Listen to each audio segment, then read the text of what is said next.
तो जाता चले वही पत्थल का सावन होके चाहे भादो चाहे जाड़ा का दिन होके ननद भौजाई भोरहरी में 4 बजे बैठ के जाता पर बैठेगा तो बबुआ पीसन जब खूब मजे में टांग पर टांग चढ़ा के आ गीतिया गाँव जाओ वो भौजैया के बड़ा कष्ट रहे का कहा जा। अरे सात नदिया पारवा से भैया रे सात नदिया परवा से मोरी भैया अइला रे नाना दी मोरी भैया अइला रे नाना दी मोरी भैया अइला रे नाना दी मोरे तबो नाही बाबा विदा कइले सुनाए नाना दी तबो नाही बाबा विदा कइले सुनाए नाना दे तबो नाही बाबा विदा कइले सुनाए नाना दे।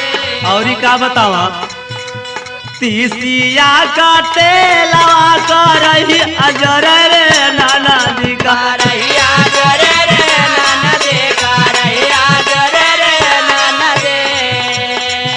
अरे ओई दी जर दियारा हमार छोटकी रे नाना दी अरे ओई दे जर दियारा हमार छोटकी रे नाना दे अरे ओई दे जर दियारा हमार छोटकी रे नाना दे। तोले सावन का महीनवा में यही महीनवा सावन में रोपनिया करे जाए बनिहरनिया त तनिसा ओढ़ के चुनरिया आ गाँव जन नाच के झूम के कैसे गावे लोगन सावना भादवा में ओरवनिया चुअरे नाना दी ओरवनिया चुअरे नाना दे ओरवनिया चुअरे नाना दी। लव कुछ भी यही तरह गमछा ओढ़ के अपन चुनरी ओढ़ के नाच के गाँव जा। सावना भादवा में ओरवनिया चुअरे नाना दी ओरवनिया चुअरे नाना दे ओरवनिया चुअरे नाना दे। अरे वही से चुआ मानावा हमार छोटकी रे नाना दी वही से चुआ मानावा हमार छोटी रे नाना दे अरे वही से चुआ मानावा हमार छोटी रे नाना दी।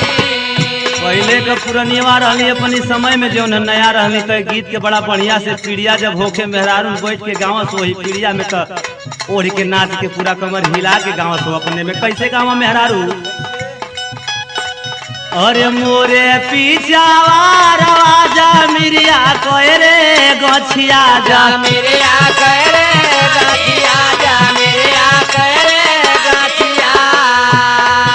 अरे ताई ऊपरा का गा बोलिया बोलू है सुनाए सखिया ताई ऊपरा का गा बोलिया बोलू है सुनाए सखिया ताई ऊपरा का गा बोलिया बोलू है सुनाए सखिया। तले वही में बुढ़िया ओ समय का बुढ़िया आके आ ओढ़ के गावे तोहन का गावे नहीं खेवा सो कैसे गावा ताड़ी सो ओढ़ के गावे तो का कहे। अरे सास मोरिया नारी नाना दिया चकरे चोनहरे नाना दिया चकरे चोनहरे नाना दिया चकरे चोनहरे। अरे आधी रतिया बुढ़ावा पनिया ममुआ सुनाए सखिया आधी रतिया बुढ़ावा